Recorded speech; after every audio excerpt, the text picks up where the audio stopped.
Hi, my name is Jeffrey Smith, and I've got some late-breaking news about Roundup, cancer, Monsanto, and EPA collusion.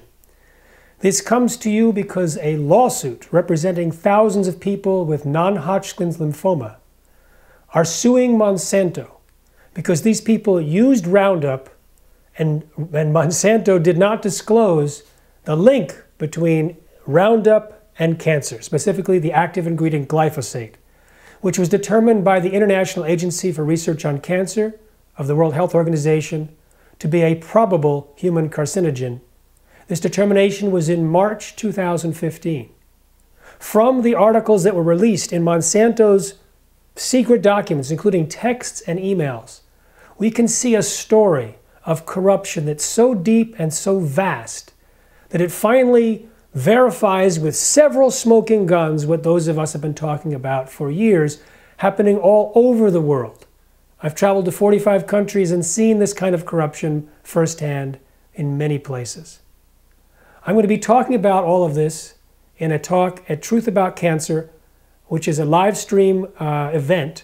You can click on there and see it. But I want to give you a little taste of one smoking gun. Actually, it starts with a heartfelt appeal by Marianne Copley, a former EPA scientist who had to leave the agency because she had cancer. She wrote to Jess Rowland in March of 2013. She says, "Since I left the agency with cancer, I have studied the tumor process extensively, and I've done some mechanism comment. I have some mechanism comments would be very valuable to CARC." Now, CARC, C-A-R-C, is the Cancer Assessment Review Committee of the EPA, and Jess Rowland is a member. And in this letter, Marianne puts out 14 different reasons why glyphosate, the active ingredient in Roundup, is linked to cancer. And she said, any one of these mechanisms alone listed can cause tumors, but glyphosate causes all of them simultaneously. It is essentially certain that glyphosate causes cancer, and she urged Jess Rowland, who was in charge of who was part of the CARC committee, to label glyphosate as a probable human carcinogen based on the evidence, which is exactly what the World Health Organization committee did 2 years later. Did Jess Rowland listen? Tragically, no. In fact, when the World Health Organization committee determined that they were going to look at glyphosate, they didn't tell Monsanto, Jess Rowland did. He leaked the information to Monsanto months before so that they could prepare their defense.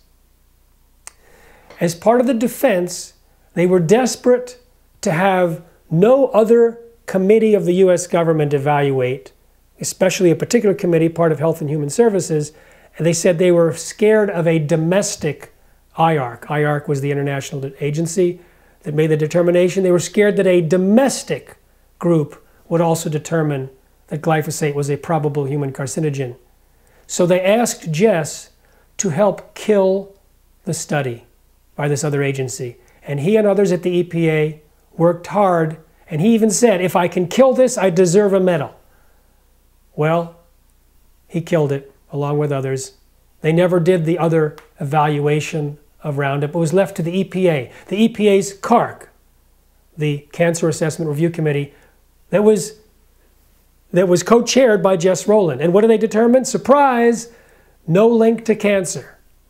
And before the report was finalized, and it's still not, quote, finalized, for some mysterious reason, it was posted on the EPA website.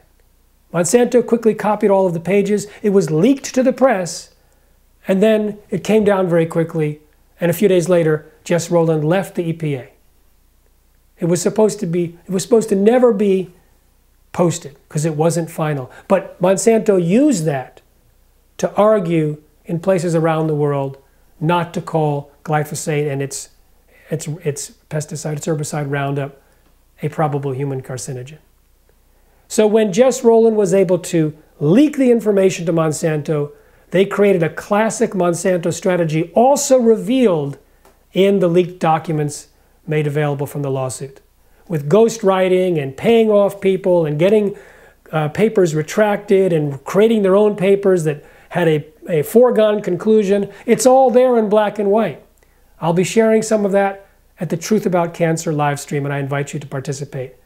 And in any case, even if you're watching this after the event is over, please share this video with others so that they can hear this appeal by Marion Copley and understand the collusion that occurs within the EPA. One more piece, and a text about Jess Rowland from one Monsanto executive to another.